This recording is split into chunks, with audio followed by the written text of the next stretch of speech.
Albert Retief.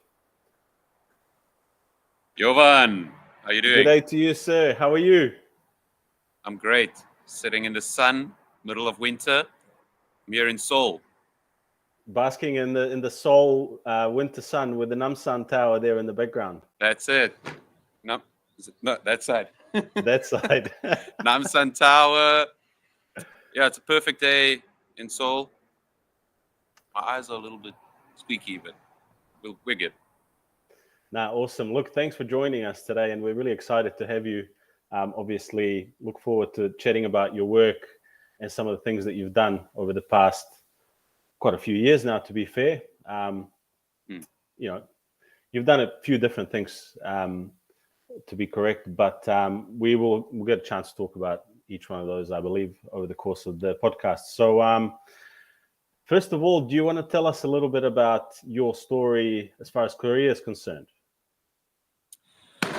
I've been coming and going from Korea for, I think it's around 11, 12 years now.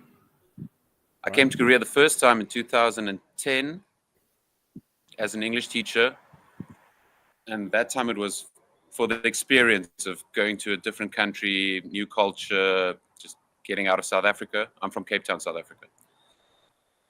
And then I continued to return to Korea. I also worked in Taiwan for a year and a half. But I used Korea as a base to make money and then go travel. And then go back to South Africa, and then I would come back to Korea. And I've been hopping around Korea, South Africa, and traveling for over a decade. Right. So, yeah, it has been over 10 years now, hasn't it? Mm. Yeah. More than 10. It's been, maybe 14. So, look, it seems like there's definitely a reason why you're coming back. It could be a few different reasons. But nonetheless, one of the byproducts of you being in Korea, as you know, the people who follow you already know, is that you have engaged in some sort of creative work with relation to photography, and it's become something that you've done constantly over the course of your stay, or over the course of each one of your stays in Korea. Can you tell us a little bit about that? When I first came to Korea, I was more of a travel photographer. And now over the years, I've kind of, I'd say, evolved or changed my approach to photography to become more of a social documentary photographer.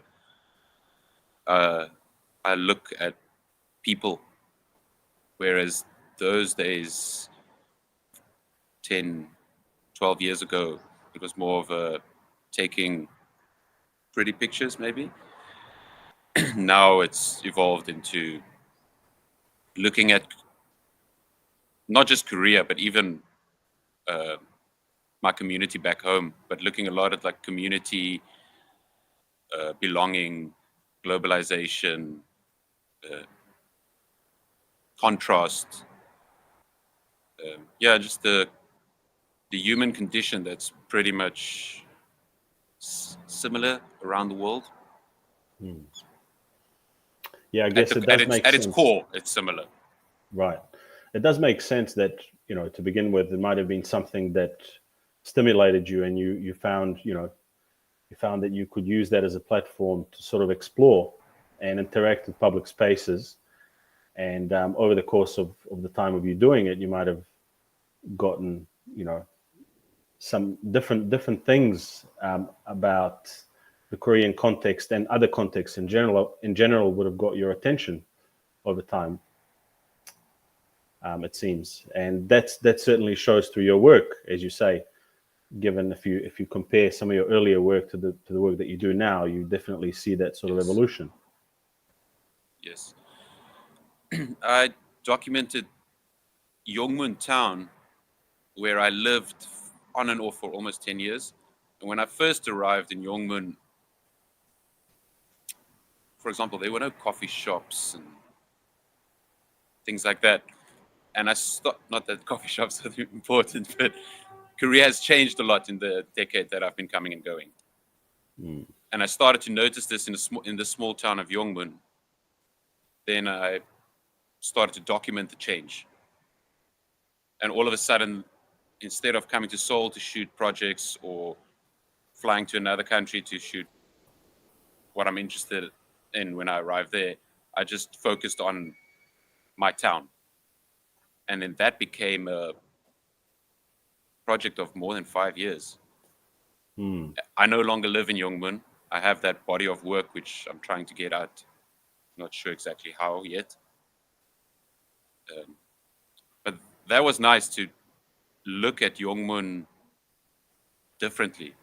So kind of using the camera to document the town and also trying to get a little bit more access and closer to what's happening in this town. Right. And I'm also aware of some of the earliest work that you've done that relates to, how should I describe it? So the animal pasting, pictures of animals or printouts. Can you tell us about that? Yeah. I went to Europe in 2011 and I saw these wheat pastes in, I think it was Barcelona. Then I went back to South Africa and I started my own little wheat paste thing where I posted pictures up on walls of animals. And then I've got some pictures that I can show you. Then I went back to South Africa basically like 8 years later and I did it again. But I never showed this work on social media. I just did it for the love of the process. So take a picture of a Siberian tiger in Seoul Zoo and then paste it on a wall in Cape Town, or a bear. Or do you have any photos that you can share to show us? I do. Let's see how this works. You can see my screen. Something like this.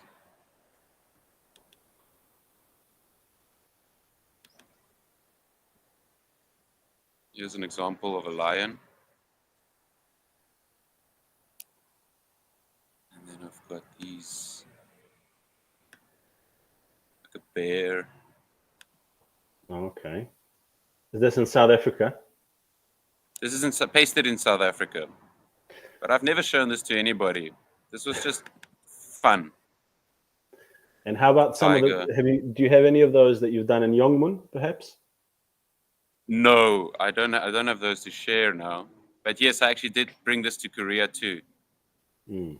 Pasted penguins on the streets of Seoul and Yongmun. Yeah, it was more about the process of just going out and,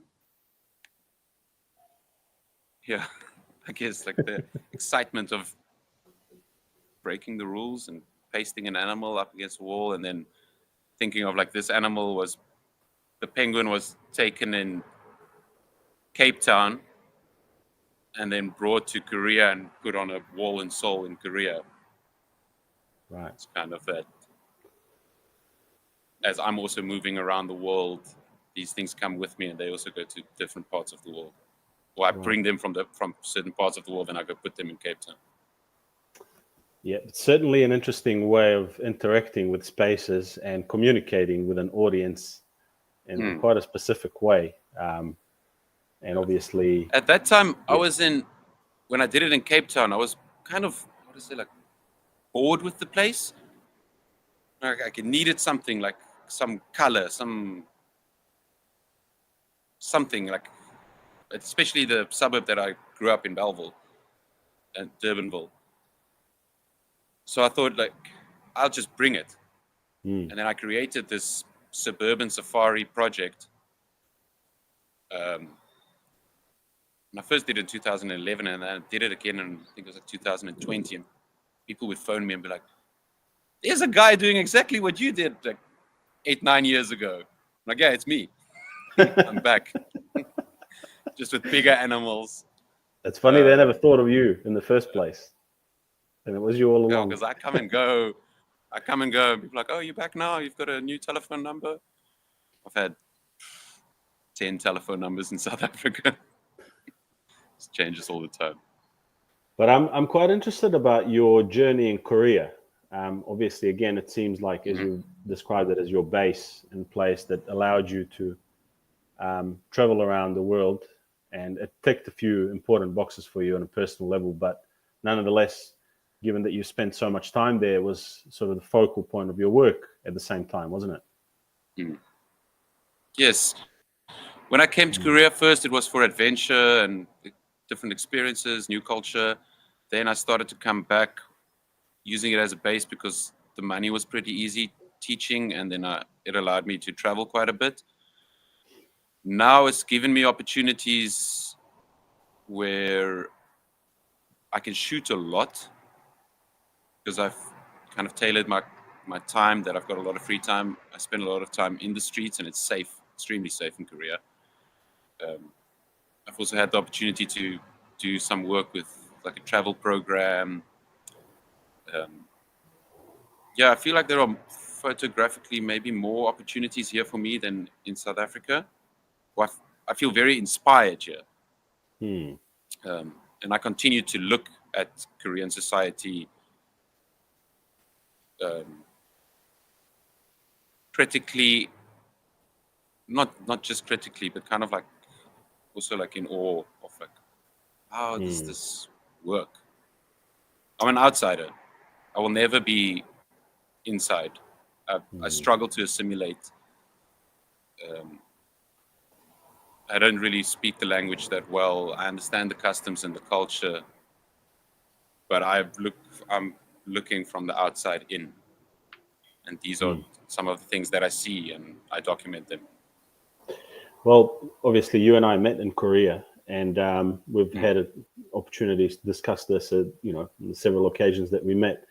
And I think what I'm finding here is this interesting overlap between the evolving identity of Korea as a country, as a very traditionalist country that was very homogenous in many ways, above all, culturally and linguistically and ethnically homogenous, and at the same time, a country that is evolving so quickly and that is trying to embrace that sort of evolution, and that is trying to promote its own journey towards globalization. And it seemed like, I felt like I was part of that at the time while I was in Korea, and you probably feel the same in a way. But there is this interesting overlap between, how they see us and the way we fit in that grand scheme of things within the picture of, of their globalization and what they're trying to achieve. And there's a lot of little micro processes happening that can be very interesting, to say the least, as you know. And from the point of view of an expat living there and working there, in my opinion, can range from interesting to frustrating to rewarding and many other things. So I believe, if you agree with me, perhaps in a way, that's one of the reasons why it might be a stimulating context for art. Yes, it's changing rapidly. When I came to Korea 2010, it was very different to now. I feel like at that time there was a draw towards like America, and now in 10 years it's changed more like Europe, and like the elegance of France and the food of Italy, and all of a sudden everybody's drinking red wine. It's changed a lot, and fast. My photos also kind of document that change, where it's just it's fast change, kind of like say like the people that I meet. When I'm walking on the street, I feel like a lot of the people are sleepwalking. Sorry to say this, but they're not engaged with what's happening around them. They're either on their phones or just like in a dream world of this machine that's just going so fast. It's like, keep up. You need new Patagonia t-shirt. You need the latest Nike shoes. Like, go, work hard. Send your kids to the private private academies to learn English, and it's very fast paced. And when people do relax, which they don't do that often, they either sleep at home on the weekend, or they drink really hard, or they go sit next to the Han River and have like a perfect Instagram picnic, but they're not really here. They're not awake. So this is my opinion of walking the streets a lot and looking at people. And I think I've noticed in your work as well that there's often those contrasts, especially between the old and the new. And you see how the seniors of Korea still, they're symbols of the past in a way, and it seems like they're living in a parallel world that is still very difficult, and a lot of people still struggle in Korea.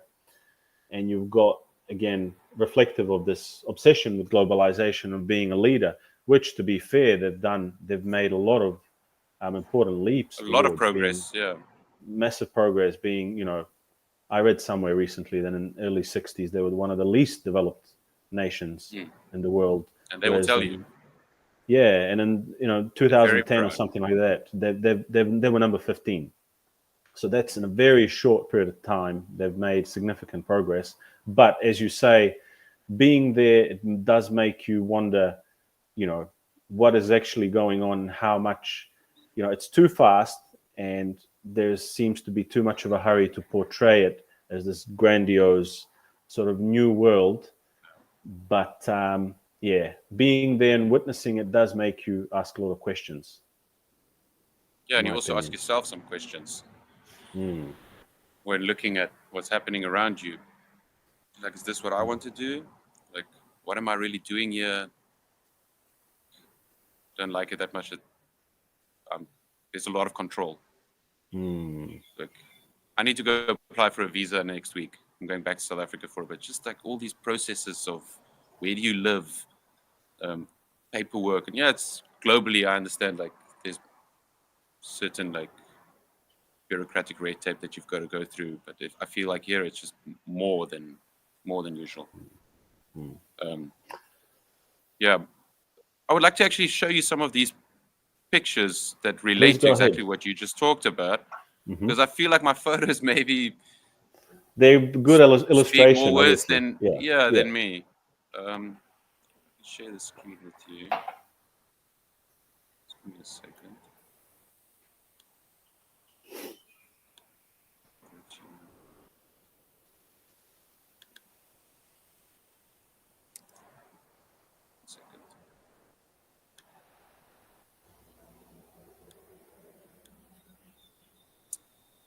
Okay, you can see that. Yep. It's not in order, it's just a few photos put together. But it ties to what we were just talking about. Yeah, a lot of my work looks at contrast.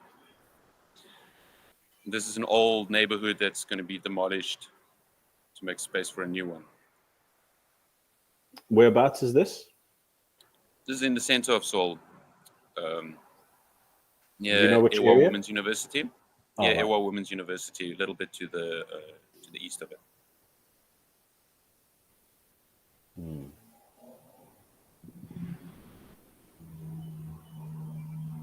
It's daily life in Seoul.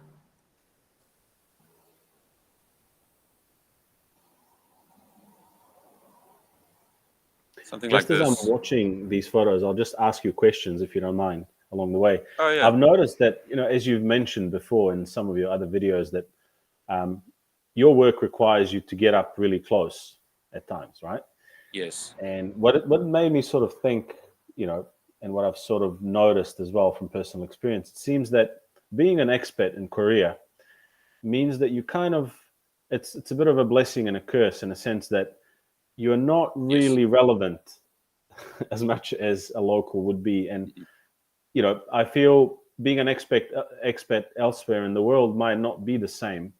That in a way, being an expat in Korea makes you an outsider more than in other places. So in a sense, but you could get away with a lot. Exactly. is what I'm getting at. Is that you getting up close, you're probably pushing the boundaries more Yes. than you otherwise would, right? Oh yeah, and Korean people are pretty passive. They won't tell you to like get out of my face, or first there'll be a moment of like shock, like what just happened. By that time you're kind of gone. But in other parts of the world, they will tell you like get out of my face, get away. Not so much India, where people are very welcoming, but here, like because people are not aware of what's going on around them. I find That's an interesting when observation. you're out in the street, the people that do engage with you are usually older people. Right. Younger people are stuck in their world of like on the smartphone or just getting from A to B. Older people, they'll ask you, "What are you doing here? Where are you from?" This is my observation. And again, I can sort of build on that as well. Obviously, some experiences in the classroom. Obviously, I've taught English in Korea as well, and I believe many expat teachers will tell you that they feel certainly a sense of frustration that it seems that things have to operate in a certain way, and that given that Korea is such a hierarchically rigid society that reflects on all all sort of aspects of society, and that to get to the point, you would meet people who are learning English and they're not even sure why they're doing it, but they actually just have to do it, and that's yeah. They learn all the grammar, but they don't go out and engage. Like, conversationally, they're not that good, but in terms of writing and reading, they're pretty good because they study all the grammar. Right. And it makes sense. I mean, again, being a hierarchical society, there's a lot of ideology, top-down ideology, I believe, that is also reflected in what's been described as English fever. And it's certainly a fever. I mean, it's a multi-billion-dollar industry, and anyone there, and most people who still study English and feel like they have to do it, will tell you that they know full well they'll probably never use it, but it's been decided that the population has to become more fluent in English, which aligns with the goals of the country to be globally more dominant in a way, right? Yes, definitely. Well, these are just for example, like this photo is Rage Against the Machine. It says, "Fuck you, I won't do what they tell me," which the lyrics for the is actually "Fuck you, I won't do what you tell me." So yeah, it's just this guy, young Korean guy, that's interested in the West and Rage Against the Machine, which is not that common in Korea to see something like this, or like this lady singing Christian gospels in the streets of Seoul, downtown Seoul. I also find interesting the obsession with Christianity. Yep, there certainly is a lot of it, isn't there? And it seems, from what I know, that in the aftermath of the Korean War in the 1950s, a lot of American missionaries visited South Korea, and it seemed like that alliance with America has had a huge impact. And I remember coming to Korea for the very first time, and it was nighttime when we arrived, and I remember driving in a taxi and seeing all these crosses in the night. Oh, it's all over, yeah. And thinking, surely these are not hospitals. I just couldn't fathom that these are actually all churches, because I was really unaware of that. It's like 3 churches on a block. It's all over. Right. Yeah, that's right. That's a very interesting place. And as you mentioned, there's a lot happening, a lot of change happening, and it's happening quick. Because I feel like because I've been here for so long, it's not that long, but I've been fortunate to see this rapid change over 10 years, and it's just gonna continue. Mm. It's Hmm? oh no, it's Yeah, okay. go ahead. No, I talked to Yeah? a photography friend a Right. few years ago, and I asked him like, how would you document change? And we couldn't really come up with a picture with an answer. And I guess like the photos I just showed you was my attempt at documenting that change Hmm. and development and confusion and consumerism. Mm. I feel like your work, which is personally the part of it that I like, can be quite humorous and cheeky as well. Mm. Some of it, yeah. I do. And, yeah. I didn't show that many in this edit, but yeah, a lot of it is also got some humor in it. Mm. I don't want to be too serious all the time. Certainly not.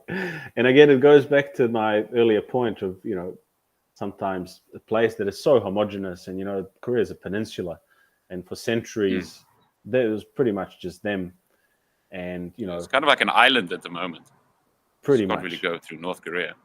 Yeah, that's right. So it seems like they've created this very complex web of rules and customs, cultural customs that, saying again, that looking in as an outsider, makes you wonder, and it certainly leaves you thinking about certain things. The why is it like this? Yeah, a lot of And then again, whys. a lot of whys. Mm. And I think I'm it goes back to frustrated often, but hierarchy. it's me. The problem is me because the place is not going to change. I need to change. I need to adapt. But I'm most frustrated often. Just a lack of common sense most of the time. It's funny because we obviously come from very different places, and I personally felt many times while living in Korea that there was a bit of a mismatch in many ways. Like, hey, we want to be a global superpower, and then you say okay, but then you have a look at the way things are done, and you're thinking, no, this is not how other global superpowers operate, and you probably won't get anywhere. But there's no way you can change things, which again, I think is a very interesting aspect of Korean culture. Even discussing it with Koreans, you know this yourself. Like, you would ask, but why is it like this? Why don't you do it differently? And most often you'll just, in response, you'll get a smile and just go, that's how it is, right? That's how it is. I actually remember, yeah. Be honest with you, like I don't like working for Korean management that much. So I work with like my one manager is an American, and then the other guys are South African, and then they Right. deal with the guys above. But I don't want to deal directly with Korean management. Right. It's an Albert problem. I think it's more of a general expat problem. A lot of From people again, I remember have that issues like this. a lot of people had a lot of complaints about adjusting and adapting. And I, just to make a point, I remember speaking to a guy who actually is quite a successful sort of entrepreneur, and he wanted private lessons, and the school that I worked for organized those lessons, and I was giving him lessons one-on-one, and we were chatting away like this, and I was kind of asking him questions and going, look, I love Korea, and I really do, and it seems to me like, yes, it seems like the country's really obsessed with changing and evolving, but it seems like the hierarchy is just so rigid and stubborn that it kind of gets in the way. And he kind of looked at me and smiled, and he said, many things will change here. Governments will come and go, people will come and go, but the hierarchy will always be here. And I think it's something that's like centuries old. To be fair, hierarchy is normal for society in general, but again, in Korea, there's a very specific interpretation of it. And I'll just mention, I've read somewhere that the whole, Korean success is interesting from perspective that it seems it's like a fusion of traditionalism, hierarchy, and capitalism. And I think that's interesting to think about in a way that as you've pointed out, and I had a chance to notice that many people living and working there are actually not happy, and they feel disenfranchised, and they don't have ownership of their lives. And it seems that they just simply have to be part of that system, and they have no choice. They don't have agency. And that's quite a dangerous sort of, I believe, dark side of this whole Korean success story that never really makes it. Korea has the highest suicide rate. Yeah, unfortunately, that's true. One of the highest ones in the world. Of developing countries. Especially, I believe, amongst young people who are under extreme pressure to perform academically, because they're made to feel that if they don't, and most probably if they don't, it'll reflect hugely on their lives further down the track. Yeah, a lot of stress. So I guess it's, again, perhaps what you were saying earlier, the whole story about being disconnected and on their phones, and that's perhaps just a symptom of them, But it's also globally. A lot of people are stuck on their phones and that's true. Really that's engaged true. with what's happening around them. Yeah. Just to get back to the hierarchy thing, is that I feel fortunate because of one of my age and maybe a little bit about my approach, is that the hierarchy doesn't really matter to me that much. So it allows me, I have access to chat to older people and take pictures of older people, whereas a young Korean wouldn't do that. A young Korean would probably only take pictures of their peers or Namsan. But because I'm not that influenced by the hierarchy in Korea, because I'm an outsider, I can take pictures of old people and young people. And I'm in my mid-30s, so it allows me, I can go both ways. I feel lucky. That's right. Not just lucky, because I also push a little bit.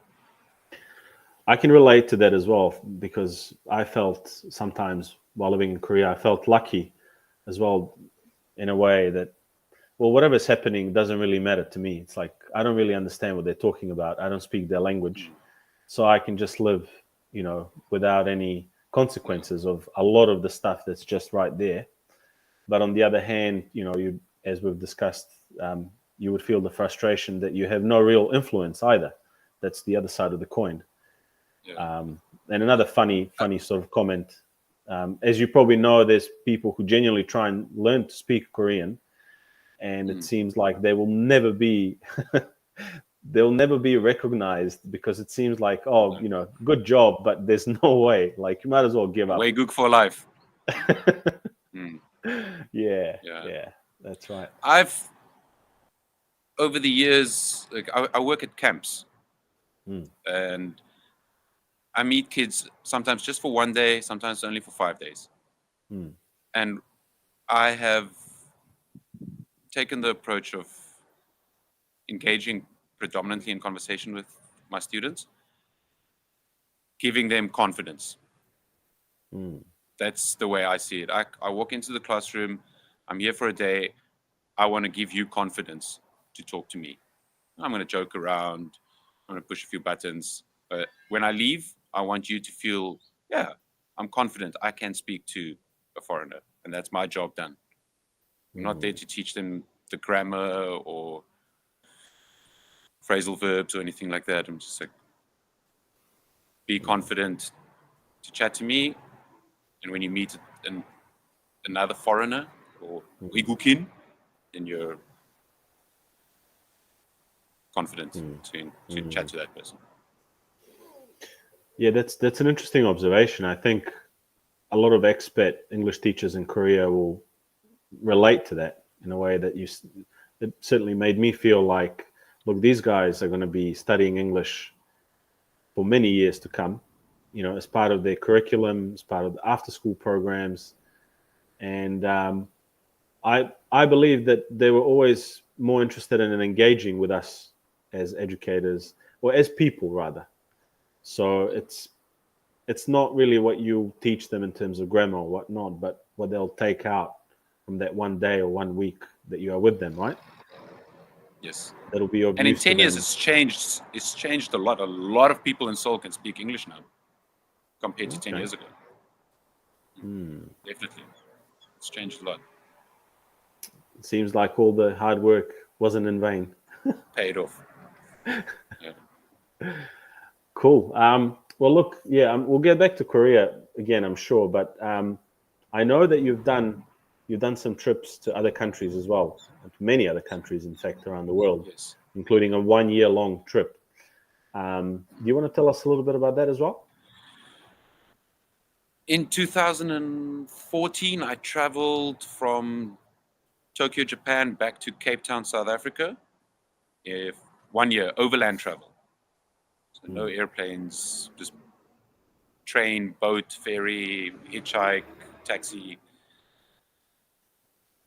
That trip was fueled by a curiosity with the world and wanting to challenge myself.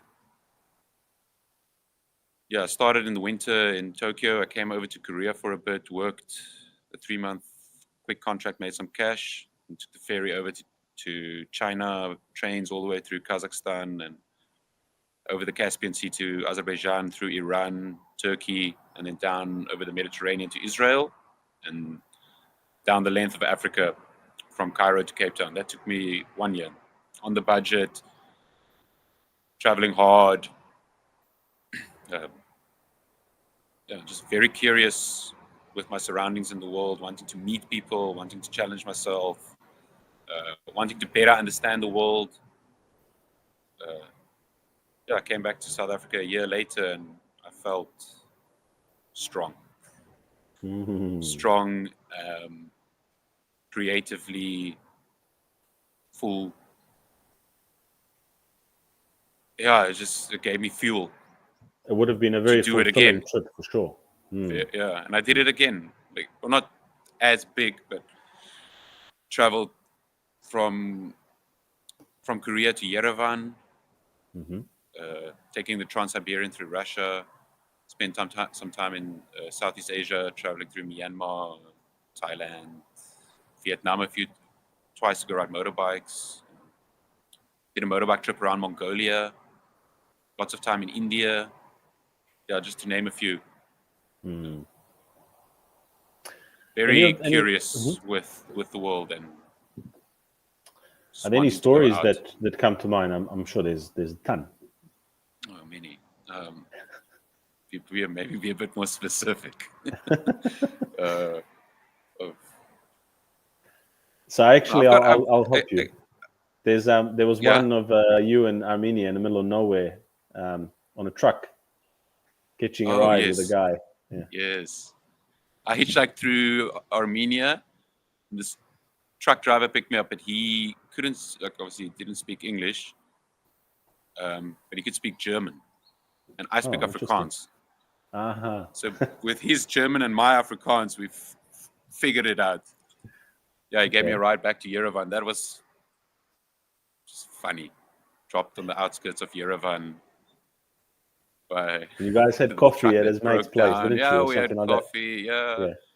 I love moments like that. Just meeting local people, friendly, welcoming, and they just want to help you and learn more about you and South Africa. Similar that I want to learn more about Armenia and the guy.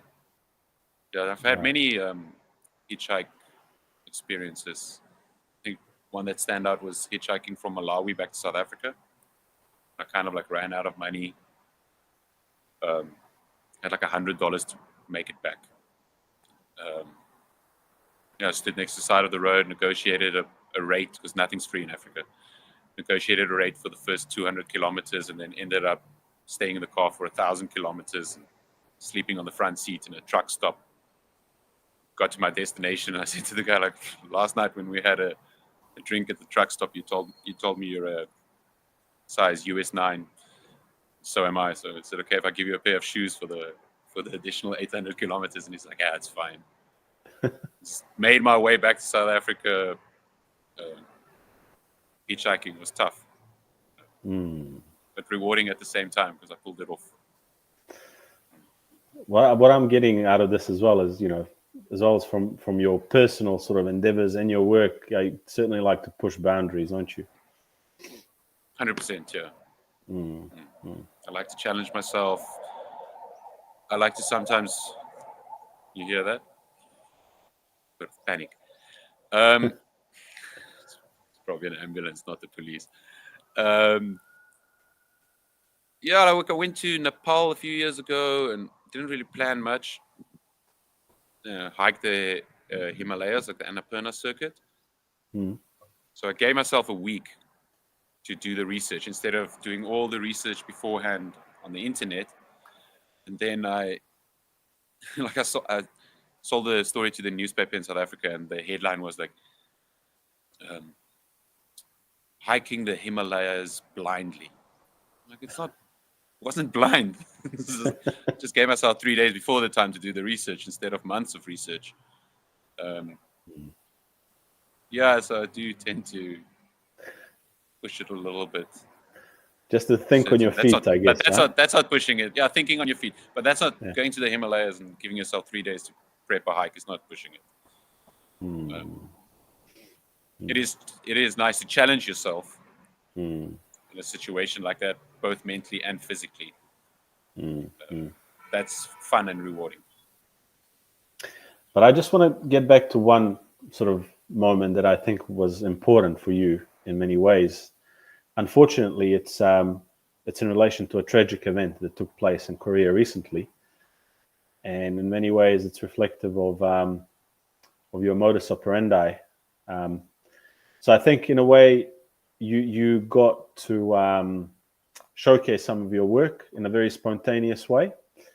Yes. And I think it's an interesting story, and it is unfortunately, about an event that isn't happy by any means, but perhaps you can share with us some of the details and tell us what it was about. Yeah, I documented the Itaewon Halloween crush that happened on the 29th of October. I was in the area. I had my camera ready to go take photos in Itaewon on the night, because I knew it would be interesting. Many people dressed Halloween outfits, and I could shoot in layers, and there would be a lot of activity on the street.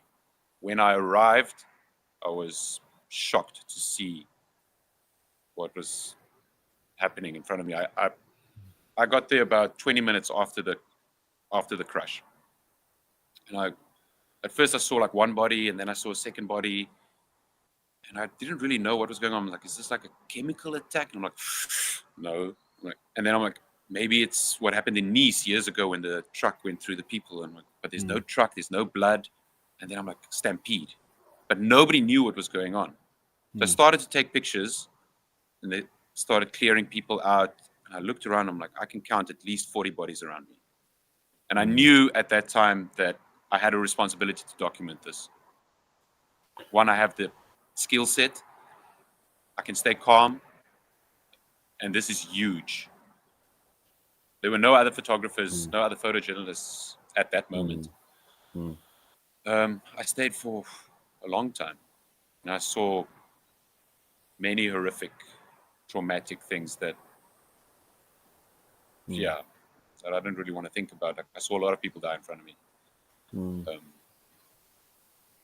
And those photos went out into the world, and they kind of went everywhere.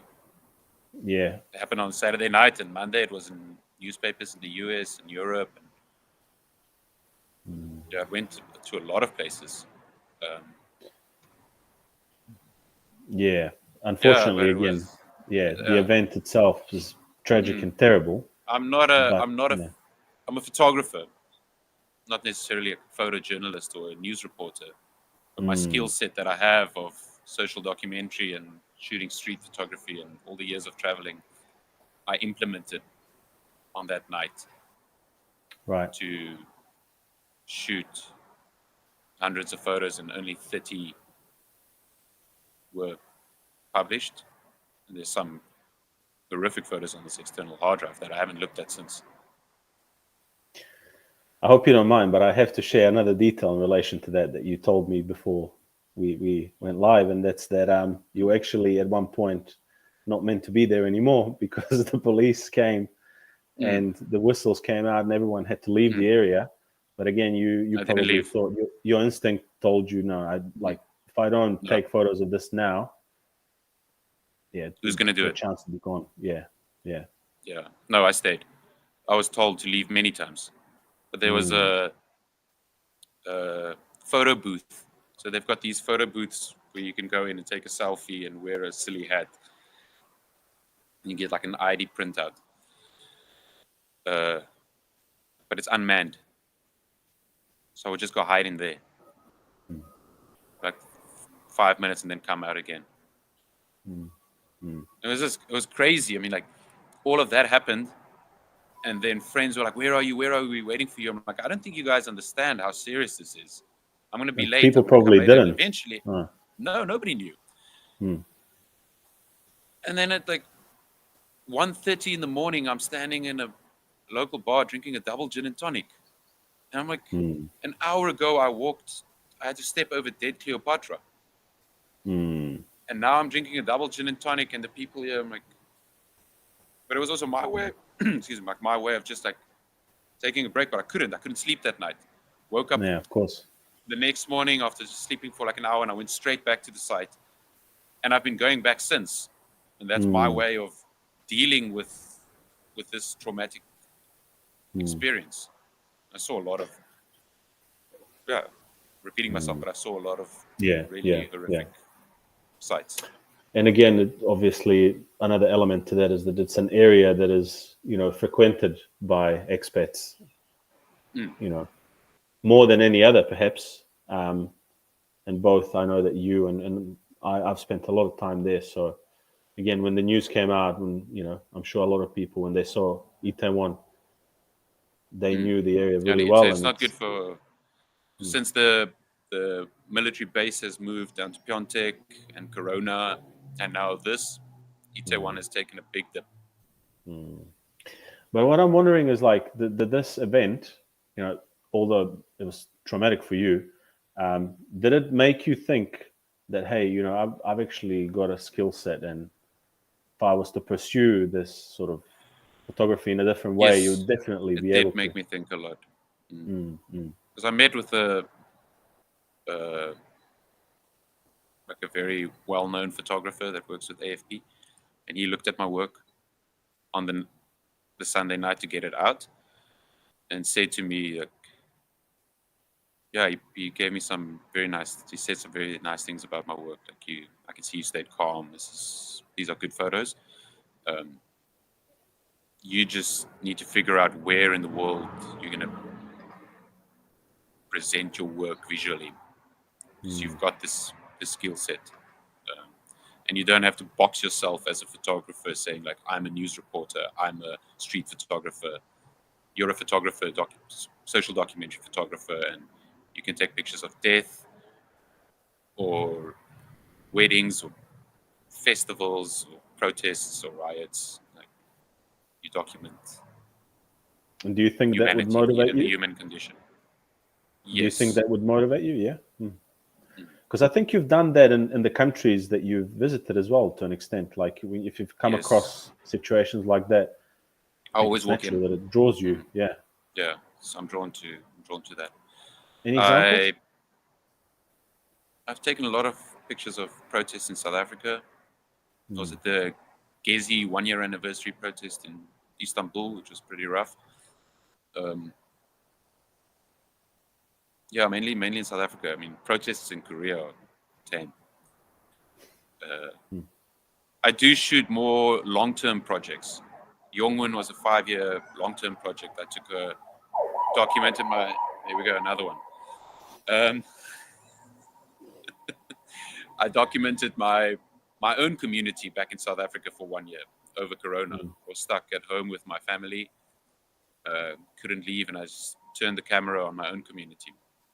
Took a lot of pictures inside the house of my mom and dad, and like my friends and family members, and just the general Corona panic at the time. I don't know exactly where I'm going to present all my work at the moment. It's more, like I said, more long-term projects, but I'm putting in the work now. I am spending a lot of time outside. I am continuing to be curious, asking questions, shooting a lot. And part of that is just me wanting to understand the world better. Going out into the street, going to other countries, going back home, documenting everything. It's just me asking questions. Do you consider your audience or who your audience is at all while you shoot, or are you just focusing on what you find, maybe instinctively or in some other way interesting at the time? Yeah, I don't shoot for an audience. It's for myself, and it's the things that I struggle with, or the doubts that I have, or the curiosities that I have. Shooting for myself, and if there is an audience for that, great. I don't rely on photography as an income. I come here to teach, make money, and then photography is my passion, but it's me. It's what I do. And I introduce myself as I'm a photographer, but I don't rely on photography as an income. I do make money off it, but it's not my main income.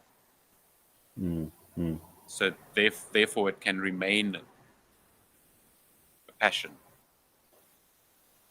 Essentially, it depends on what you choose to do with it. Yes. And in the long run, I would love to be more recognized and have more exhibitions and make books and things like that. But for now, I'm putting in the work.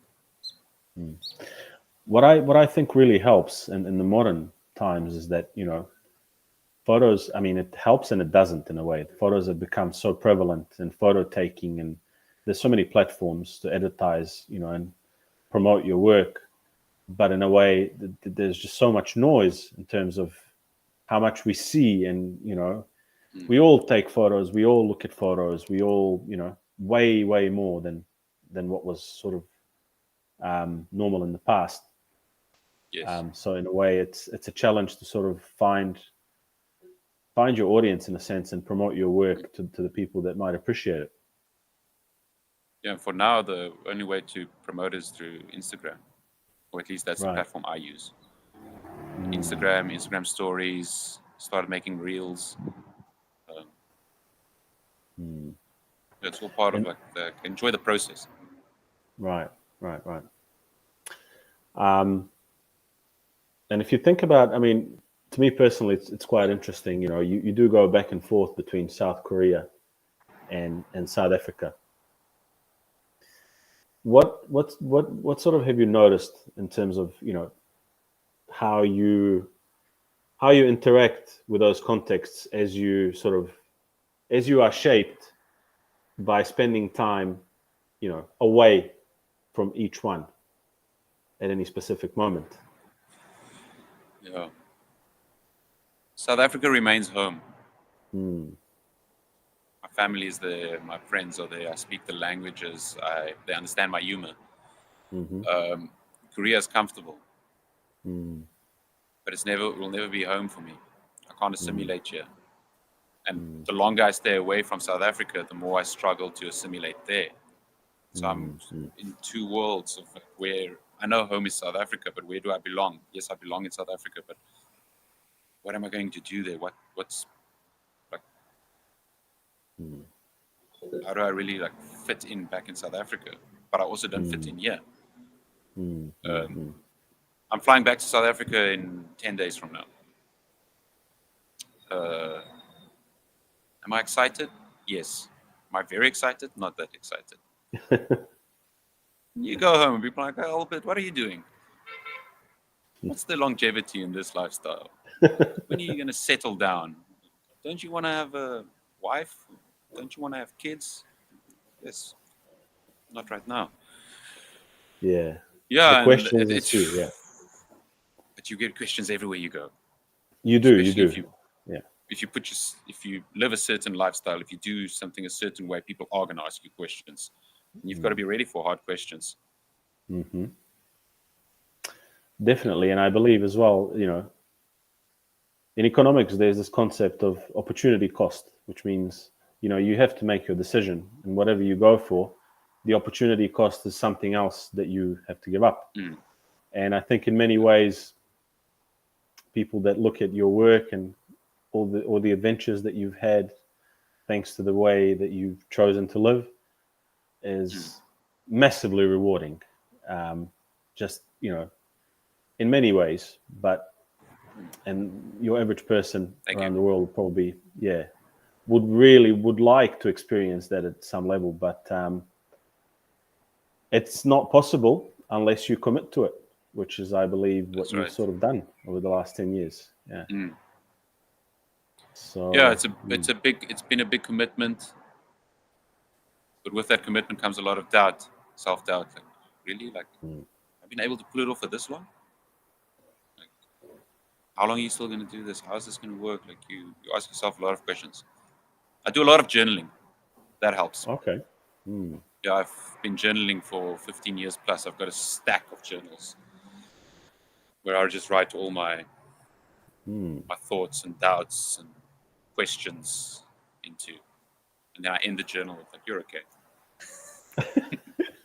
Like, will you publish any of that? No, that's just for me. Just for you. It's with dealing with my thoughts. It's like, okay. I think, where's my? Oh, it's in the bag over there. But yeah, I've got stacks of journals that it works very well for me. Yeah, I've been sorry, just to change the topic a little bit, but it's the middle of winter. It's 8 degrees outside. I thought, I'm just gonna sit on the rooftop, check Namsan Tower. I'm sitting here getting a tan. I don't know if you've noticed, but my cheeks are red. It's like, I'm like, yeah, this is gonna look good. We're gonna sit out here, nice. Albert, you're pushing boundaries again. I'm like, you're burning up. Getting a tan here. Yeah. Nah, look, I think possibly on that note, unless you've got anything else to add, we can probably wrap up. And look, it's been a real pleasure. And again, I personally, value your work highly, and I hope, you'll keep exploring and keep producing. And I hope that many other people out there will get to appreciate your work, because I think you deserve it. So, good luck for your trip in 10 days' time. Africa. Yeah, standing there next to the barbecue. They're like, hey, Albert, so what's the next move? There's you leaving the barbecue, eh? Yeah. I always gain weight when I go back to South Africa. Just eat too much. Don't worry, you'll lose it when you get back to Korea, walking around all day, taking photos. Or you want to lose weight, you just go to India for a bit. It's the best spot to lose weight. Sorry, because now I'm sitting on the rooftop, right? Because I don't want to show you my apartment, which is a bit of a mess. When I'm renting from a friend, staying here for 3 months and then bouncing back to South Africa. So I'm sitting here on the rooftop using my battery, or just the battery life on the Mac. And as we started chatting now, it just popped up, says battery low. So that's maybe a sign that I need to go charge my laptop too. Yeah. And we can say goodbye. No worries, Albert. Thank you so much, and best of luck. And let's we look forward to more work from you, mate. And just keep going. Yeah, Jovan, thank you. I appreciate it that you showed so much interest in my work and listened. Thank you. Definitely, mate. Hopefully, who knows, maybe down the track we'll catch up again to hear more about what you've been up to. Definitely. Somewhere in the world. Yeah. All right, mate. You have a good flight, and talk to you soon. Yeah. See you, mate. Thank you. Cheers.